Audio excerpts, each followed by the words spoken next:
Marcus Washington's phone buzzed at exactly 11:47 p.m., just as he finished folding his daughter's laundry. The text was from an unknown number. $5,000 for one blind date. No strings attached. Interested? He almost deleted it as spam. That was exactly what he needed for Emma's dental braces. The ones her pediatric dentist said couldn't wait much longer. $5,000? Marcus stared at his sleeping 7-year-old daughter through her bedroom door, her gap-toothed smile visible even in sleep. 3 years of raising her alone had taught him that pride was a luxury single fathers couldn't afford. Against every instinct screaming this was too good to be true, he typed back, "What's the catch?" The response came immediately. No catch. Professional matchmaking service. Client wants to meet someone genuine. Saturday, 7 p.m. Reservations at Blue. Just be yourself.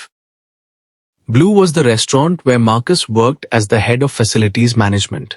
He knew every inch of that building, from the temperamental walk-in freezer to the chandelier he'd personally installed in the main dining room. The irony of being paid to eat where he worked wasn't lost on him. But $5,000 was $5,000. Saturday evening found Marcus in his only suit, the one he'd worn to job interviews and parent-teacher conferences, nervously adjusting his tie in the restaurant's employee bathroom. His supervisor, Miguel, had given him a knowing wink when he'd walked in through the front entrance instead of the service door.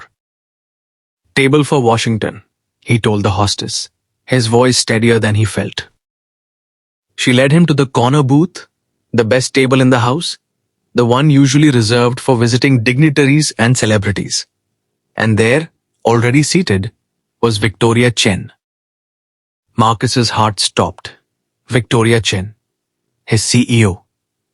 The woman whose stilettos he heard clicking down the hallway every morning at precisely 8:15 a.m. The woman whose office windows he cleaned, whose conference room he set up, whose existence existed so far above his that they'd never exchanged more than a polite nod. She looked up, and her expression mirrored his shock.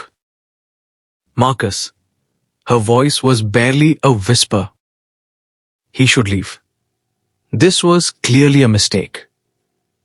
But something in her eyes wasn't the cool, professional distance he was used to. It was vulnerability. "Miss Jane, I think there's been a mix-up," he started. "Victoria," she interrupted. "Please, and no mix-up. I just didn't know it would be you." She gestured to the seat across from her. "Will you stay anyway?" The next 3 hours unraveled like a dream.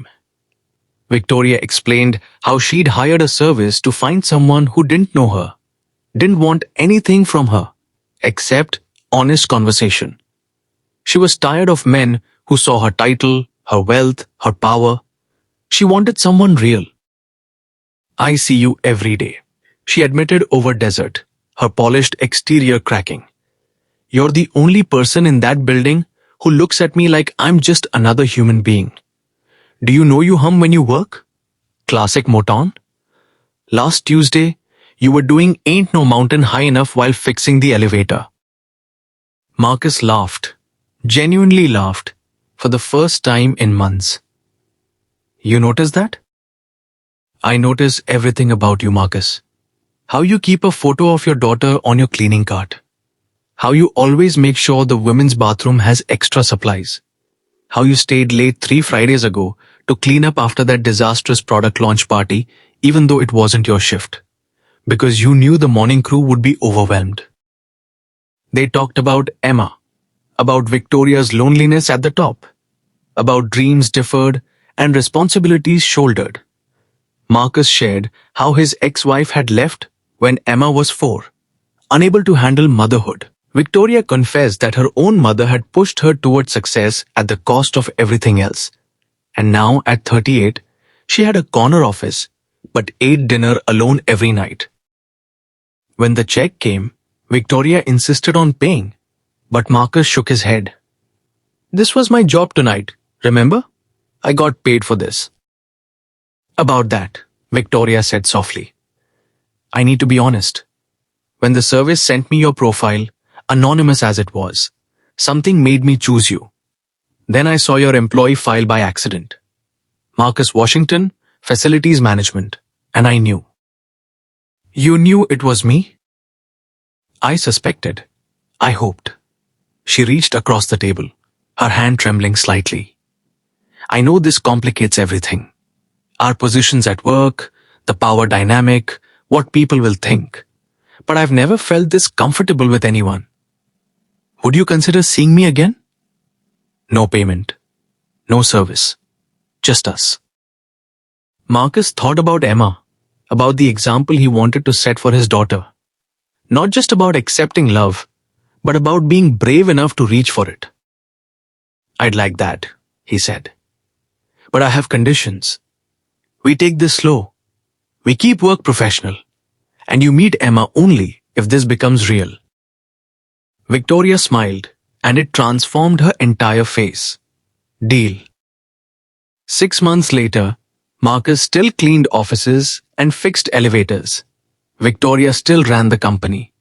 But now on Thursdays, they had standing dinner reservations at a little Italian place near Emma's school, where Victoria helped with homework and Marcus made them all laugh with his terrible jokes. The $5,000 had paid for Emma's braces. But what Marcus found was worth infinitely more. A partner who saw him, truly saw him, and chose him anyway.